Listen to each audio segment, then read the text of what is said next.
الحمد لله الذي أرسل رسوله بالهدى ودين الحق ليظهره على الدين كله ولو كره الكافرون. أشهد أن لا إله إلا الله وحده لا شريك له، وأشهد أن محمدا عبده ورسوله، صلوات الله وسلامه على هذا النبي الكريم وإمام المتقين وقائد الدعاة المجاهدين، وعلى آله وأصحابه أجمعين. اللهم علمنا ما جهلنا وانفعنا بما علمتنا وجعلنا من المخلصين. صلى الله على سيدنا محمد وعلى آله وبارك وسلم، والحمد لله رب العالمين. أما بعد.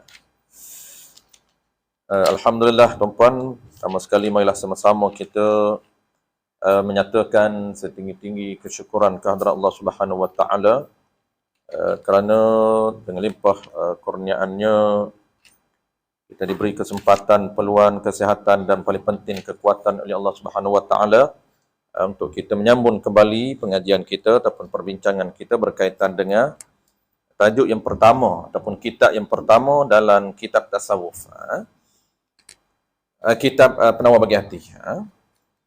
Kita akan sambung tajuk baru ini, itu fasal yang kelima dalam kitab yang pertama. Kitab bagi hati ini ada 3 kitab. Fasal yang kelima, kita masuk tajuk baru ini. Fasal yang kelima daripada 7 fasal menjaga anggota zahir.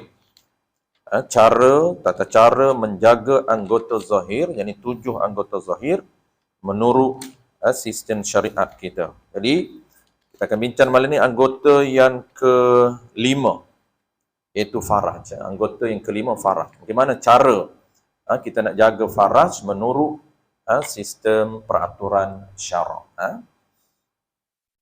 Muka surat 16. Okay. Qala al-musannif rahimahullah ta'ala. Faslun. Fasal yang ke-5. Fasal ini perceraian ataupun split antara topik ke topik, dia guna terma fasal. Itu gaya bahasa ulama. Dia menggunakan fasal. Fasal yang ke-5 daripada 7 fasal pada menyatakan faraj, ini pada menyatakan peraturan menjaga faraj menurut sistem syariat kita. Baik. Apabila sebut faraj, tuan-tuan, dia ada 7 anggota. Ini anggota yang ke-5 ini faraj. Cara kita nak jaga menurut peraturan syarak. Kita dah sebut sebelum daripada ni, tuan-tuan, ada 4 anggota sebelum daripada ni. Cara nak jaga sama konsep dia. Cuma pendetailan ni kita nak tahu dari sudut spesifik satu persatu. Tapi cara umum kita tahu. Cara nak jaga setiap anggota kita, iaitu kita jangan gunakan anggota kita ini untuk melakukan perkara haram dan makruh. Sebaliknya, kita guna anggota ini untuk melakukan perkara wajib dan sunat. Itu cara nak jaga dia. Jadi kita nak tahu, setiap anggota kita ini, apa benda yang haram kita guna. Apa benda yang makruh. Apa benda yang sunat dan wajib. Jadi, malam ni farah ni topan. Apa benda yang haram kita guna dengan farah kita. Dan juga apa perkara yang sunat kita menggunakan faraj kita. Jadi, dia panggil ibadat melalui faraj. Ibadat melalui mata, ibadat melalui telinga. Sebelum daripada ni kita bincang. Ibadat melalui pemakanan kita, ada makan yang sunat, ada makan haram, ada makan makruh. Malam ni pula, faraj itu ada cara untuk jaga dia menurut peraturan syarak. Maksudnya benda haram jangan kita lakukan dengan faraj, dan benda sunat itu kena tahu apa perkara sunat kita menggunakan faraj kita untuk dapat pahala. Kesemua anggota ni tuan-tuan, dia panggil modal untuk kita dapat pahala. Jadi sebab itulah sistem syariat turun, panduan turun, peraturan atau keliling turun untuk bagi jelas panduan pada kita cara untuk buat pahala. Cara untuk menghasilkan pahala melalui anggota. Qala al-musannif rahimahullahu ta'ala. Farah ni tuan-puan dia panggil terma umum, merujuk kepada lelaki dan perempuan. Kalau diguna farah. Sebab tu jangan tanya, oh farah sahaja, zakah tak ada. Dia termasuk dalam zakah. Kalau diguna farah, ini penggunaan bahasa. Kalau diguna faraj, merujuk kepada umum. Kalau dia guna zakat, faraj dan zakar, itu spesifik, lain-lain. Kalau dia ada dam itu, faraj dan zakar. Faraj merujuk pada perempuan, zakar untuk lelaki. Itu cara penggunaan dia. Dia panggil umumun wa khususun mutlaqun. Dia panggil umum, khusus, mutlaq. Jadi umumnya belah faraj. Khususnya belah zakar. Kalau dia guna zakar atau tuan-puan, itu merujuk alat kelamin lelaki. Tapi kalau faraj, dua-dua. Alat kelamin lelaki boleh kita guna faraj. Alat kelamin perempuan boleh kita guna faraj. Kenapa? Kerana faraj, makna faraj ini tuan-puan, merujuk kepada luban yang berada di bawah pusat. Luban yang di bawah pusat itu kita panggil farjun, faraj. Itu spesifik dari sudut bahasa. Dari sudut syarah. Tapi dari sudut bahasa Arab, orang Arab dia panggil faraj merujuk pada umum. Lubang hidung dia panggil farah, lubang telinga dia panggil farah, lubang mulut dia panggil farah. Farah ini lubang secara umum menurut bahasa. Tetapi datangnya syarah, dia lebih khusus, dia lebih spesifik. Farah orang Arab itu merujuk pada semua lubang, maka syarah menkhaskan penggunaan farah hanya lubang yang berada di bawah pusat zakar dan farah saja. Ini alat kelamin lelaki dan alat kelamin perempuan.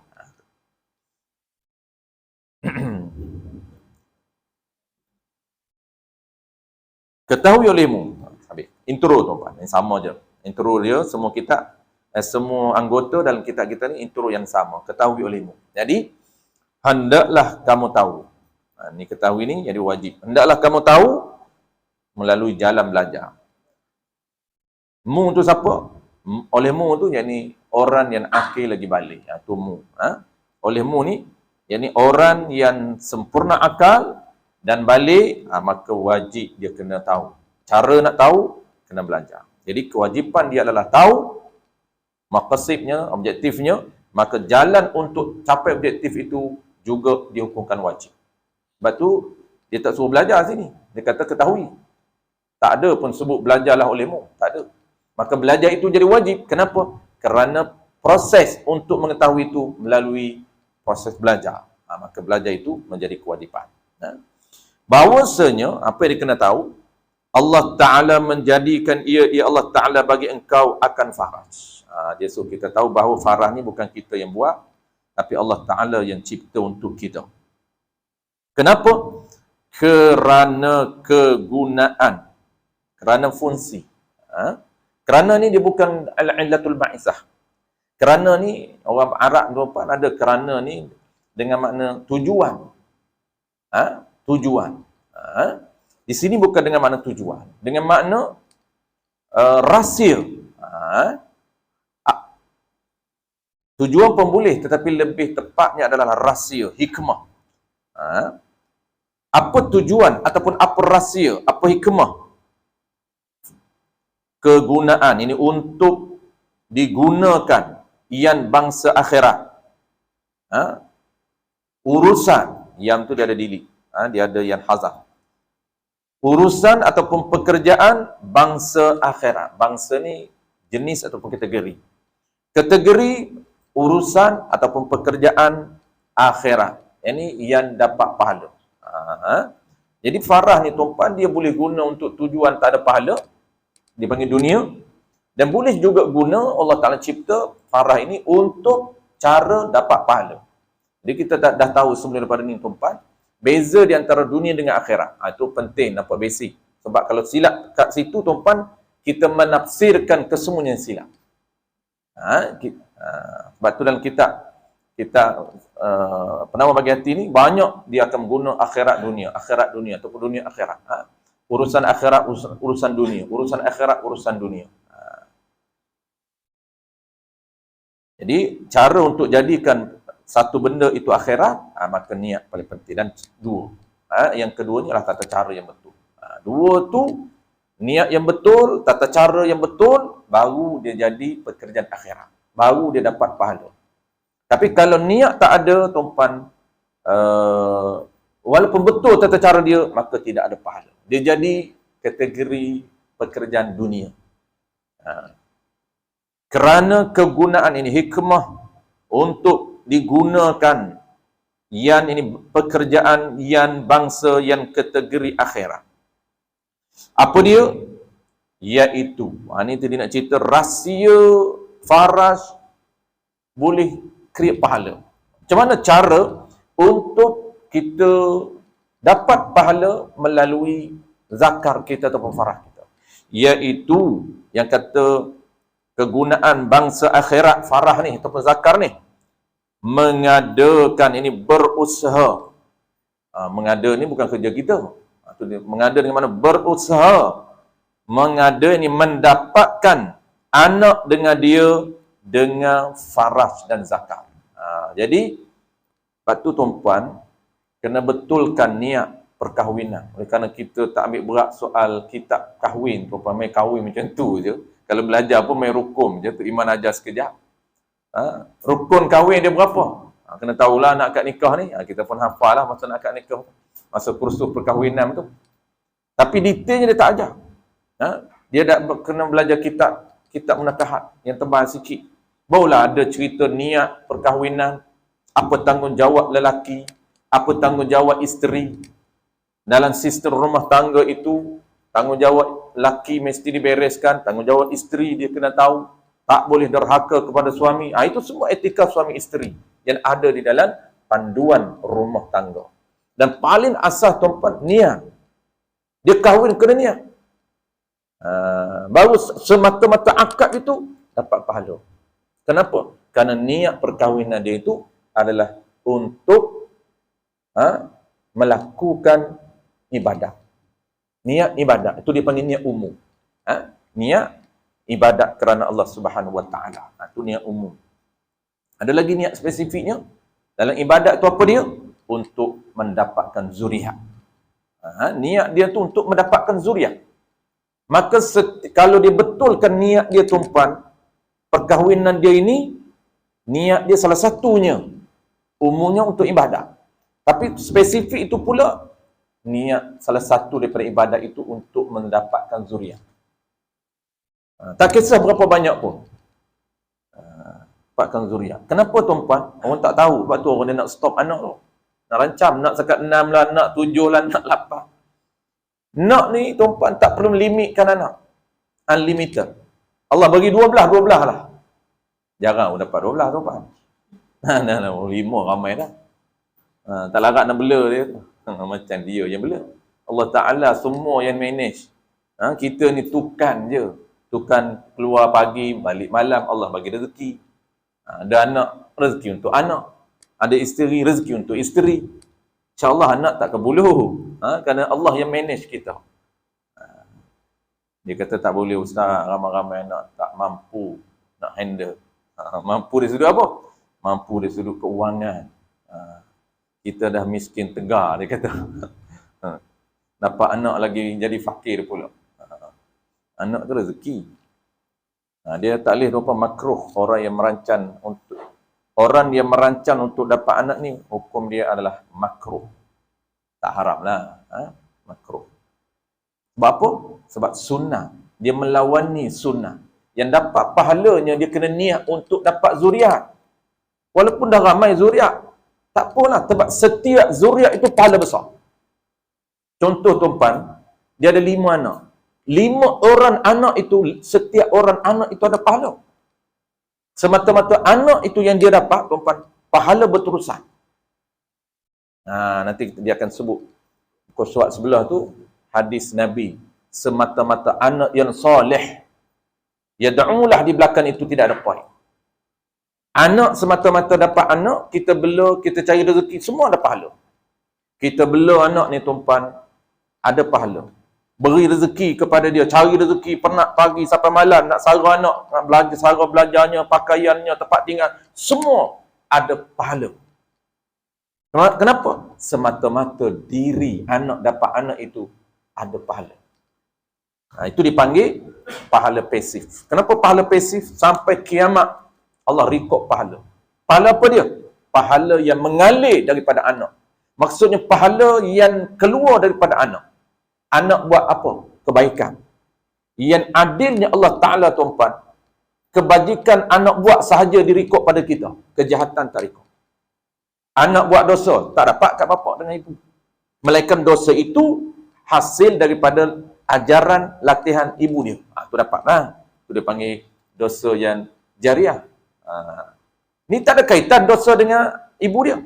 Bukan ibu dia yang mengajar mencuri itu. Tapi dia pandai mencuri. Ibu dia ajar, tak. Maka tidak ada kaitan dengan ibu dan ayah dia. Kalau dia buat kebaikan, walaupun ayah dia tak ajar, tuan-tuan, yang ayah dia ajar separuh saja. Ayah dia ajar Quran, ayah dia ajar semayan, ayah dia ajar benda-benda lain. Banyak lagi benda yang ayah dia tak ajar, dia buat sendiri. Dapat pahala automatik. Itu dipanggil ingkan pasif sampai bila pahala mengalir.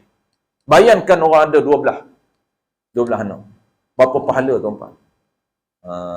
Tuan dulu, dia target anak. Ji nak berapa? Saya ustaz, sekurang-kurang 12 orang. Oh, sekurang-kurang. Kita sekurang-kurang cukuplah 4. Dua-dua. Saya dulu kapal, dua-dua. Keluar, tiba-tiba keluar lagi. Ingat dapat 4 aja. Dua-dua, dapat 2 lelaki, 2 perempuan. Cukup dah. Umur cukup dah. Lala dapat seorang lagi. Jangan cakap cukup. Tapi kita tak ada lah kata tuan-puan tak nak, tak ada. Tapi dah Allah Ta'ala bagi sekat tu. Kan? Bukan kata tak nak. Tak larat lah ustaz, dia tua lah. Tak larat nak bela dah, umur 50 tuan-puan dapat anak kacau lah. Nanti dia ambil kira semua lah tuan-puan kan. Sebab tu hukum rancang tu harum tapi makruh. Orang tanya ustaz, boleh tak rancang? Ada, tak boleh, tak haram, tapi dia kena tengok. Ada rancang haram. Ada rancang harum tapi makruh lah. Makruh tu tak lah sebab dia melawani yang sunat. Dia nak cerita harum tapi makruh. Mana boleh lah. Ada yang rancang haram. Nah, dia tengok tempat dia rancang. Kalaulah dia rancang kerana dia takut kepada, tak yakin kepada rezeki dia, itu haram. Sebab apa? Dia kata kami susah ustaz. Berapa ramai orang susah di kampung, anak 12. Tak pernah ke bulu pun. Susah lah hidup dia tuan-tuan. Tapi susah di dunia sekejap. Dia pahala dia besar. Sebab anak dia ramai. Pahala dia ramai. Pahala dia besar. Sebab saham dia tu. Dia tanam saham tu. Tapi kalau dia merancang dengan sebab lain, bukan sebab tak yakin kepada rezeki, harus. Boleh. Contoh tuan-tuan, ada orang tanya, Ustaz, boleh tak saya ni sebabnya tak berapa nak sihat? Sebab kalau kerak sangat ni, dia boleh kesan kepada isteri. Boleh. Mana? Harus merancang. Seeloknya, sebab tu seeloknya isteri ni kena ambil kira juga tuan-tuan. Seeloknya anak ni jarak tu bukan setiap tahun sekali. Bukan elok macam tu. Elok dia tu ustaz. Setiap tahun kena hasilkan satu produk. Launching lah. Nak lancar produk baru sedia. Tak berapa cantik kilat. Kilat yang cantik ni ialah dia gap 2 tahun ke atas. Itu cantik. Secantiknya 3 tahun. Dia gap. Sebab apa? Sebab untuk menghasilkan anak yang panggil apa? Cukup nutrisi dia, dari segi setiap organ dia, minda dia cantik, sistem saraf dan sistem badan dia cantik. Untuk mengumpul zat suami isteri ni, ibu ni, dia setiap dia lahir dia kehilangan banyak nutrisi. Di antaranya mineral, magnesium paling banyak dia akan keluar. Jadi dia nak kena recover balik itu perlu masa sekurang-kurang 2 tahun. Barulah cukup lengkap nutrisi. Ibu ni dia baby ni tuan-tuan, dia nak dia panggil kecerdasan minda dia dan juga kecerdasan fizikal dia berdasarkan kepada dia punya kadar kesihatan dan kesuburan ibu. Sebab tu ibu pemakanan kena jaga. Okay. Kita tak main dah, tak main rancak, tak main gag-gag, ikut lah. Kan? Ikut setahun sekali pun tak apa. Habis tuan-tuan. Okay, mana dalil dia? Sabda Nabi sallallahu alaihi wasallam. Tanakahu tanasalu fa inni mubahin bikumul umam yaumal qiyamah. Artinya berkahwin oleh kamu. Perintah apa ni tuan-tuan? Ni perintah sunat. Perintah sunat. Jadi sunat berkahwin. Tengoklah ciri dia, ada kalanya makruh dia berkahwin. Kena tengok, dipanggil situasi. Jadi asal perkahwinan ini harus, tapi dia boleh bertukar menjadi sunat, dia boleh bertukar menjadi makruh, dia boleh bertukar menjadi haram. Ini ni perintah ini adalah perintah sunat. Nabi sangat suka kepada umat dia berkahwin. Berkahwin ini sunat berkahwin oleh kamu. Kenapa Nabi kata nescaya kamu mendapat anak-anak? Nescaya ni jawab dia lah. Pada adatnya, pada kebiasaannya. Apabila kamu kahwin, pada kebiasaannya, kamu akan mendapat anak. Ini jadi nescaya ni bukan pasti ni. Dia panggil janji Nabi ni pada adat. Ada juga yang Allah tak bagi. Ini pada adatnya, pada kebiasaannya akan dapat anak. Maka bahawasanya aku bermegah, berbangga dengan kamu akan segala umat pada hari kiamat. Jadi Nabi kita ni dia berbangga dengan umat dia yang paling ramai. Memang di pada masyarakat kelak, umat Nabi lah yang paling ramai berbanding dengan umat Nabi-Nabi lain. Sebab tu dia berbangga dengan umat dia. Dan sabda Nabi sallallahu alaihi wasallam, "Idza mata ibnu Adam inqata'a amaluhu illa min thalathin. Sadaqatin jariyah wa ilmin yuntafa'u bih wa waladin salih yad'u lah." Artinya apabila mati manusia, nescaya putus oleh amalannya. Nescaya putus, yang ini terhenti amalan manusia apabila dia mati. Apabila kita mati ni tuan-tuan, tak boleh dah kita nak solat, tak boleh nak sedekah, tak boleh nak mengaji, tak boleh nak solat, tak boleh nak buat apa saja kebajikan. Itu mana terputus. Terputus amalan, pahala tak terputus. Ni ada cara untuk nak pastikan pahala mengalir walaupun kita mati. Ini Nabi ajar. Bagaimana cara supaya pahala kita itu berterusan. Melainkan daripada 3 perkara. Melainkan 3 perkara ini, pahala dia mengalir, tak terputus pun pahala dia. Hanyalah terputus amalan saja, tapi pahala berterusan, pahala mengalir. 3 benda. Pertamanya Nabi kata waqaf. Sadaqatin jariyah, yakni orang yang menginfakkan harta dia dengan niat waqaf. Tak kisahlah waqaf pada apa, waqaf Quran, waqaf harta untuk bina surau, waqaf harta untuk bina masjid, waqaf harta untuk bina pusat pengajian.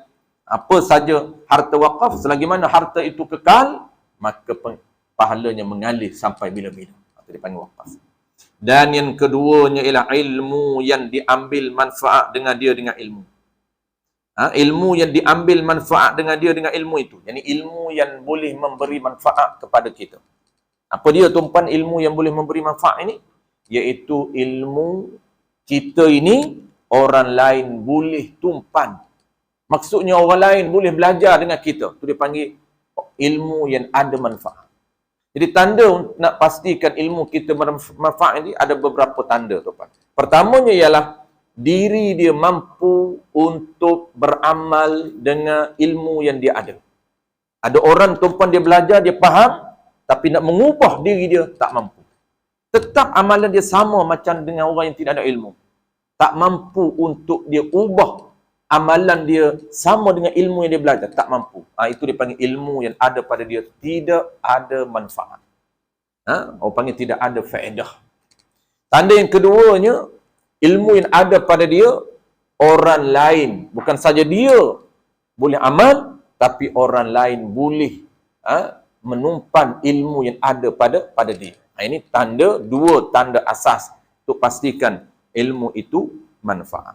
Jadi apabila diajar orang tuan-tuan dan orang itu pula beramal, maka setiap amalan yang dia ajar itu dapat sampai kiamat. Berterusan.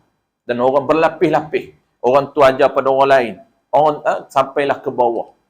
Itu dia panggil pahala kedalaman sampai bila-bila. Dan yang ketiga yang ada kaitan dengan tajuk kita. Dan ketiga, anak yang beriman. anak yang soleh. Anak yang beriman, yang mendoa baginya, bagi kedua ibu bapa. Jadi, wawaladin soleh. Maksudnya, anak yang baik, anak yang beriman. Anak dia ini anak yang beriman. Walaupun tak berdoa. Yad'ulah itu kata Nabi, kata ulama, tidak disyaratkan untuk dapat pahala ibu dia. Untuk dapat pahala kepada bapa. Kalau anaknya tak pernah berdoa kepada bapa dia, Allahumma ghafir lahu, ataupun Allahumma ghafir li wali walidayya warhamhuma kama rabbayani saghira, sepatah pun tiap-tiap hari tak pernah ingat jasa ayah dia, tetap dapat pahala kepada ayah. Pahala apa? Bukan pahala doa. Pahala kebaikan yang dia buat. Pahala sembahyang dia yang betul, pahala zakat dia yang betul, haji yang betul, infak yang betul. Tetap dapat pahala. Ini dia nak cerita apa tuan-tuan? Nak cerita peranan fungsi zakar dan farah untuk menghasilkan anak, dan apabila dapat anak, maka ada rekod pahala. Pertamanya tuan-tuan, jadi dua pahala di situ. Pertamanya, pahala niat. Niat apa dia? Niat kahwin tu untuk dapat zuriat. Itu umum. Niat jima itu spesifiknya, masa kita nak jima, kita niat jima ini untuk salah satu niat kita untuk dapat pahala. Umumnya, sahaja aku jima kerana Allah. Itu umum. Sahaja aku jima kerana Allah. Apa maksud kerana Allah? Kerana Allah itu pertama kerana sunat. Kerana sunat, perintah sunat jima. Adalah situasi sunat, bukan tiap-tiap sunat, apa panggil, tiap-tiap masa tu dia lain. Jangan kita tu sunat, macam mana ustaz sunat ni? Dia kena tengok situasi lah. Tapi hukum umum tu nak ceritanya, niat umum. Hukum umum tu sunat. Tengok dalam kitab hadis ni tuan, hadis hukum jima', sunat jima' ni sebagai ibadat ni, disebut dalam hadis Abi Jamrah. Dalam kitab hadis Abi Jamrah, Mukhtasar Abi Jamrah. Kita akan saya lupa hadis yang keberapa. Dia ada lebih 200 hadis ya. Saya lupa hadis keberapa. Membincangkan berkaitan dengan amalan sunat. Antaranya ialah sunat, hukum dia iaitu jima' itu sunat. Dapat pahala. Dia termasuk ibadat. Dipanggil ibadat yang ada pahala. Jadi semata-mata ibadat sunat itu dapat pahala lah. Tapi kita niat untuk dapat zuriat, itu pahala berterusan. Habis, kita tengok lagi tuan-tuan. Qala al-musannif rahimahullahu ta'ala. Berkata Ibnu Hajar rahimahullahu ta'ala, ditulis, ini direkodkan, baginya bagi seseorang itu seumpama, ini sama, segala amal yang baik yang dilakukan dia oleh anaknya. Mengerja tu dilakukan. Yang dilakukan dia kan amal itu oleh anaknya.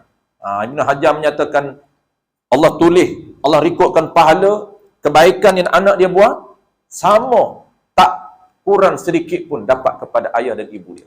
Dapat kepada usul dia panggil. Furuk buat dapat kepada usul. Dan untungnya tuan, dia panggil bonus kedalaman depth itu. Apa dia? Bukan saja anak, furuk. Maksud furuk ni cucu kita dapat pahala kepada kita. Cicit kita dapat pahala kepada kita. Ciok kita dapat pahala kepada kita. Itu pahala dia panggil kedalaman, berapa dalam pun tetap dapat. Ini hasil daripada seorang anak yang kita lahirkan. Batu nak kena lahirnya anak yang soleh, anak yang beriman itu. Sempurnakan akidah dia, sempurnakan syariat dia, sempurnakan tasawuf dia, supaya amalan dia itu dapat kepada kita. Amalan yang sahih. Itu tak rugi. Kita ajar anak generasi kita, anak kita, cucu kita ini, sempurnakan akidah dia, sempurnakan tata cara ibadat dia, dan sempurnakan apa tasawuf dia ataupun hati dia, maka akan dapat pahala berterusan kepada kita. Ini Ibn Hajar kata, ditulis baginya, bagi seorang itu seumpama ini sama, segala amal, segala aktiviti yang baik, ini ibadat, yang jadi ibadat, yang mengerjakan dia, yang dilaku akan dia akan anaknya itu, yang dilakukan akan dia akan ibadat itu oleh anaknya. Tiada segala amalannya yang jahat. Tidak direkodkan oleh Allah Ta'ala segala kejahatan yang anak dia buat, yang tidak ada kaitan dengan ibu dan tidak ada kaitan dengan bapa. Itu antara keadilan Allah Ta'ala. Hanya dia pahala kebaikan usul dapat apabila furuk buat, yang ni usul ni dipanggil bapa ke atas, furuk ni anak ke bawah. Apa saja furuk ataupun anak ke bawah dia buat, kebaikan akan dapat kepada usul.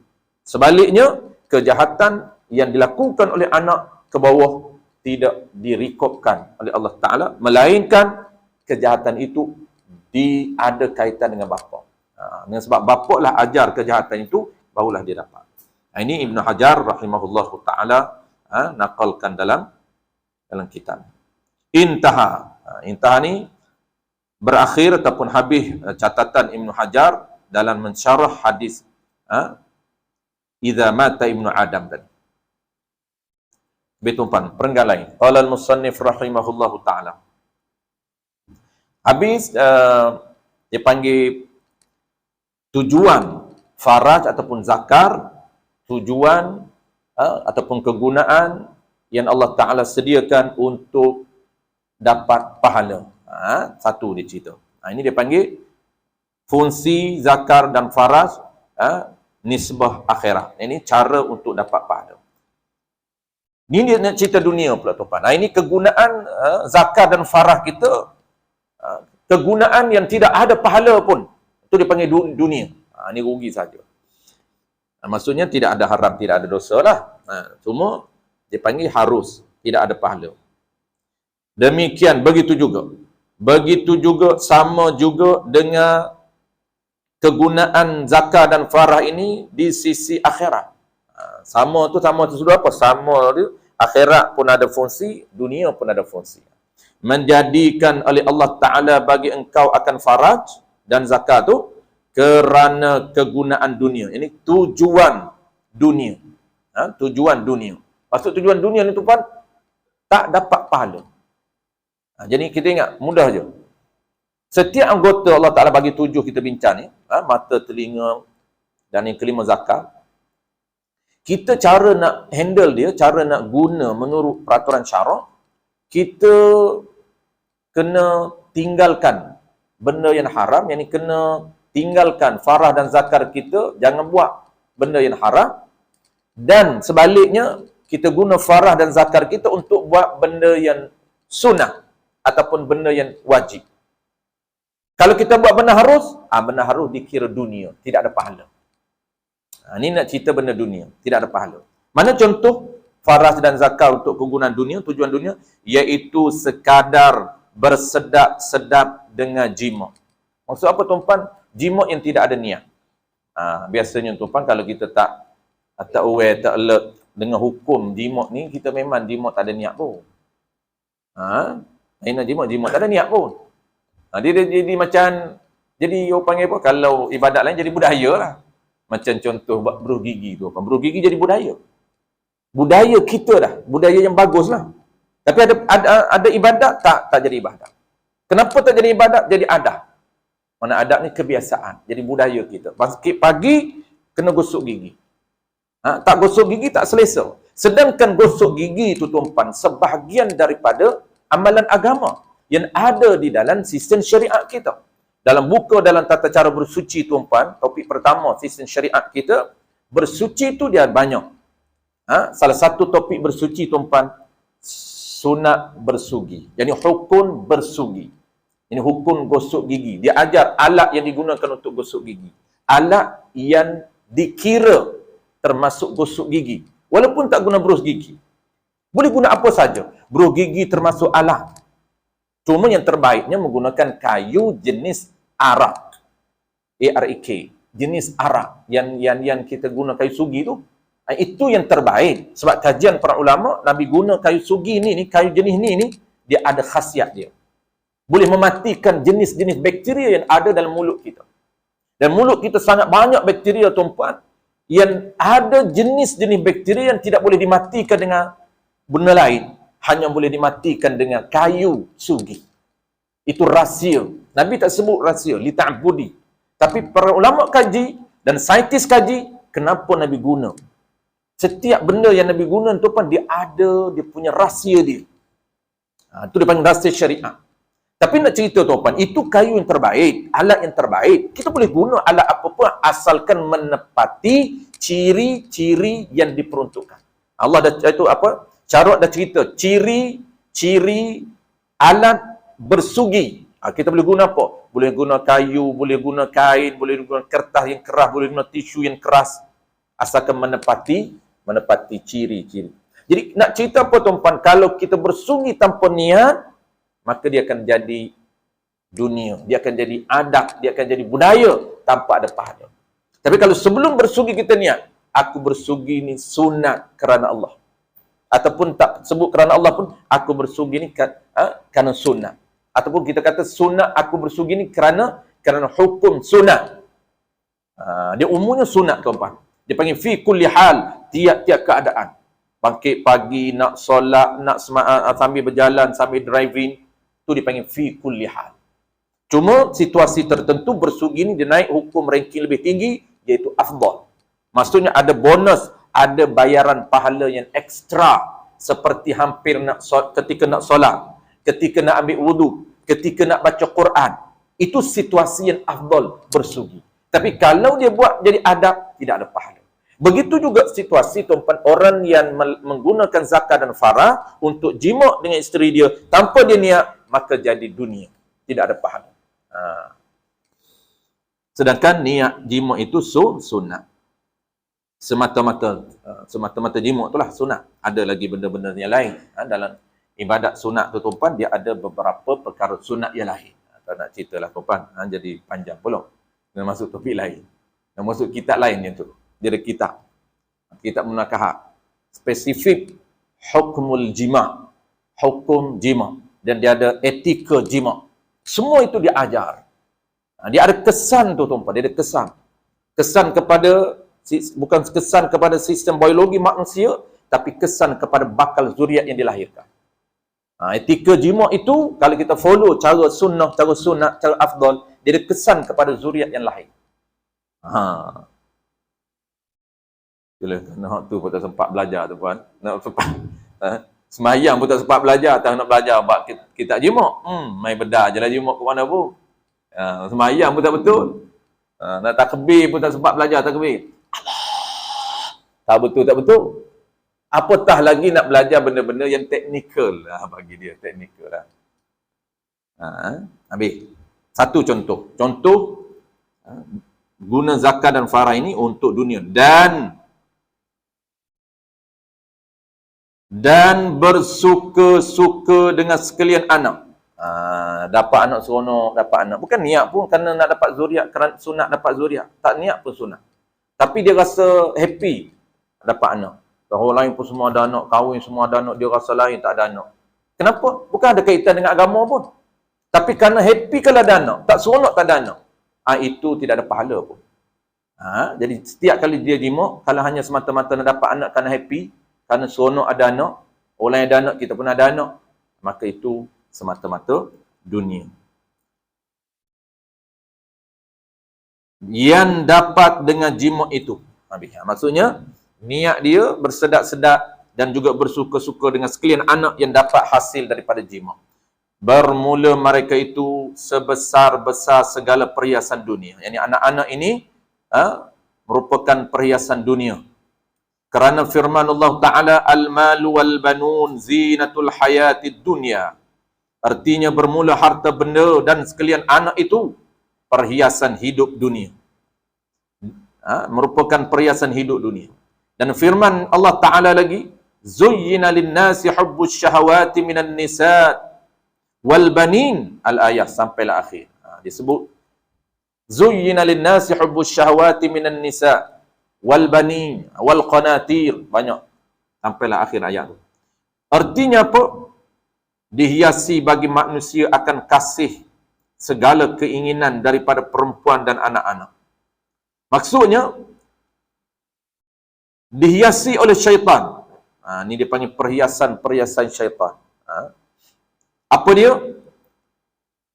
Jadi berbentuk keinginan, iaitu daripada perempuan-perempuan dan anak-anak. Jadi antara perhiasan dunia, benda yang manusia suka, maknanya benda yang manusia suka atas dunia ini, pertamanya perempuan untuk memenuhi keinginan nafsu dia. Yang keduanya adalah anak-anak untuk bergembira dengan adanya anak. Itu dia panggil perhiasan dunia. Dia tidak ada kaitan dengan agama. Kenapa? Kerana dia tidak ada niat yang betul. Habis tu pun last subtopik lain. Okey, sebelum kita nak berhenti tuan, bermula mensyukurkan anggota faraj. Ini mudah saja tuan. Konsep ini dia panggil macam mana konsep nak jaga zakat dan faraj. Jadi konsep dia tuan mudah, iaitu kita jaga jangan lakukan benda haram. Itu cara nak jaga farah dan zakat. Sama jadi konsep sama sebab tu mudah. Semua anggota kita, mata, telinga, kita jaga jangan buat benda haram dan makruh. Sebaliknya kena tahu cara untuk buat benda sunat dan wajib. Itu cara dia jaga dia. Bermula mensyukurkan, ini cara untuk bersyukur dengan ini anggota, yakni dengan faras dan zakar ini. Macam mana cara dia syukur? Syukur ni tuan-tuan, dia bukan lafaz. Biasa kita sebut syukur. Syukur bukan lafaz. Syukur ni dia merujuk pada perbuatan. Lafaz syukur lain, syukur perbuatan lain. Lafaz syukur sebutlah alhamdulillah, syukur. Tapi perbuatan syukur itu kena gunakan nikmat yang kita kata seronok tu. Sebab syukur ni dia berkaitan dengan nikmat. Syukur nikmat. Jadi nikmat yang kita dapat, zakar itu nikmat, farah itu sebahagian daripada nikmat anugerah Allah Ta'ala. Jadi cara kita guna nikmat ini mengikut perintah Allah Ta'ala. Perintah apa? Perintah sunat.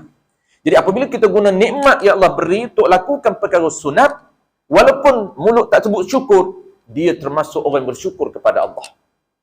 Guna nikmat kaki, berjalan buat benda sunat. Guna mata untuk tengok benda sunat. Guna telinga untuk dengar benda sunat. Walaupun dia tak sebut syukur, tak sebut alhamdulillah, tetap dia termasuk orang yang bersyukur kepada nikmat Allah.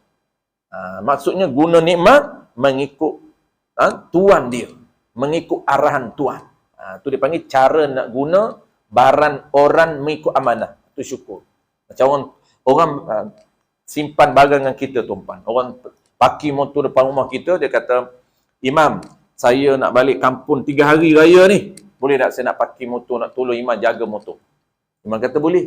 Maka motor itu bukan kita punya. Ya, kita diberi amanah untuk jaga motor mengikut kehendak tuan dia. Tuan dia kata, boleh Imam nak guna untuk pergi surau, okey lah. Dia sebut pergi surau je. Kita jangan bawa motor yang orang letak di rumah kita untuk pergi pasar, untuk pergi beronda Tasik, Putrajaya. Bawa anak petang-petang dengan motor orang yang parking rumah kita, itu haram. Kenapa? Kerana dia tak benarkan. Hanya dia, arahan dia kata boleh nak guna untuk pergi surau, boleh.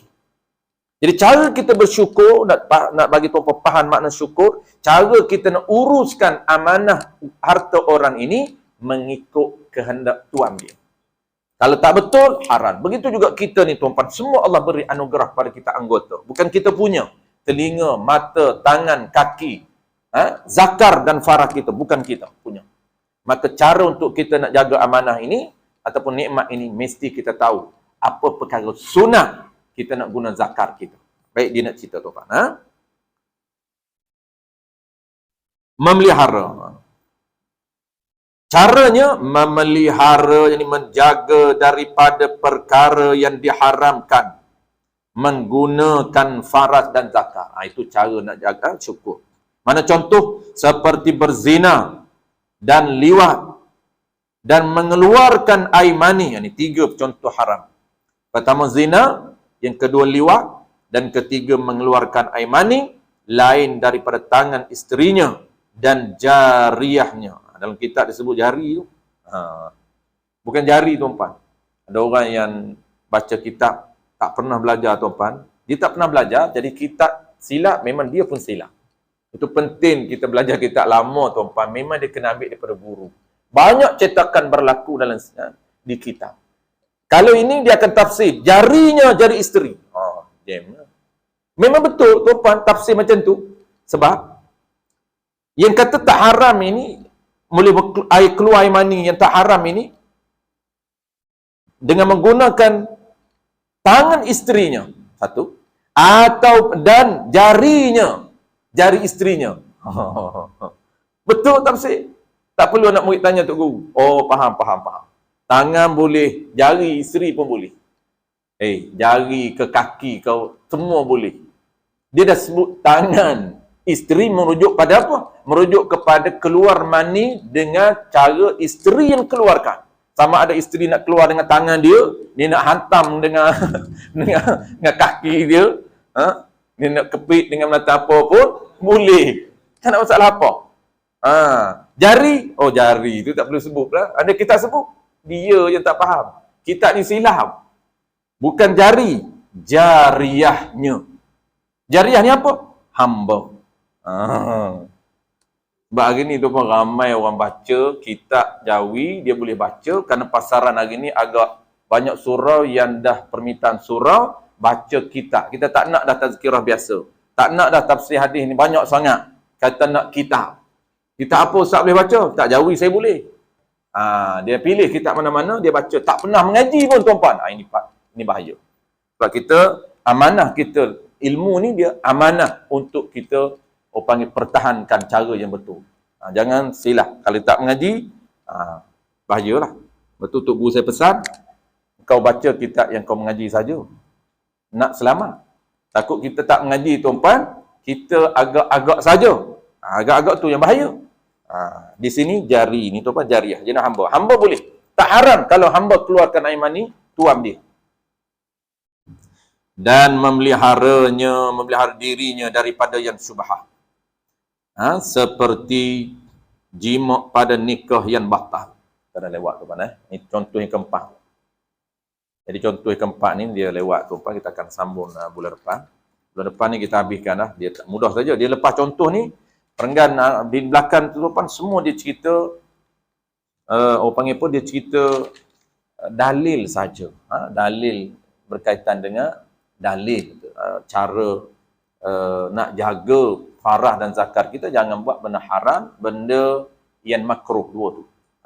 Jadi benda sunat dia tak cerita dah. Dia cerita dah tadi. Benda sunat buat dengan zakat dan farah ni dia dah cerita dah. Itu sunat jima' dan sunat niat untuk melahirkan anak daripada jima'. Jadi dia cerita ni apa dia? Dia cerita pula ni, jangan buat 3 benda ataupun 4 benda dalam kita ni, iaitu benda haram dan benda makruh. 3 contoh haram, 1 contoh makruh. InsyaAllah bulan depan kita akan bagi contoh makruh tuan-puan. Memelihara dirinya daripada yang syubhah. Mana contoh syubhah? Syubhah pun kita jangan. Seperti jima' pada nikah yang batal. Nikah tu nikah yang tak cukup syarat pada mazhab Syafi'i. Tapi dia nak nikah juga tuan-puan, dia taklid mazhab lain. Taklid mazhab Maliki. Taklid mazhab Maliki. Ataupun dia taklid mazhab Hanafi. Nikah yang tak syarat wali. Dia cari wali tak jumpa. Tak naik wali hakim pun.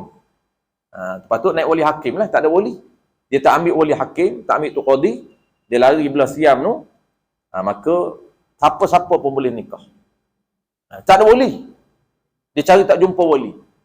Lalu dia taklid mazhab Hanafi, walaupun dia tak pergi siam, pergi tempat kita pun boleh. Sebab dia taklid mazhab Hanafi yang tak perlu ada wali.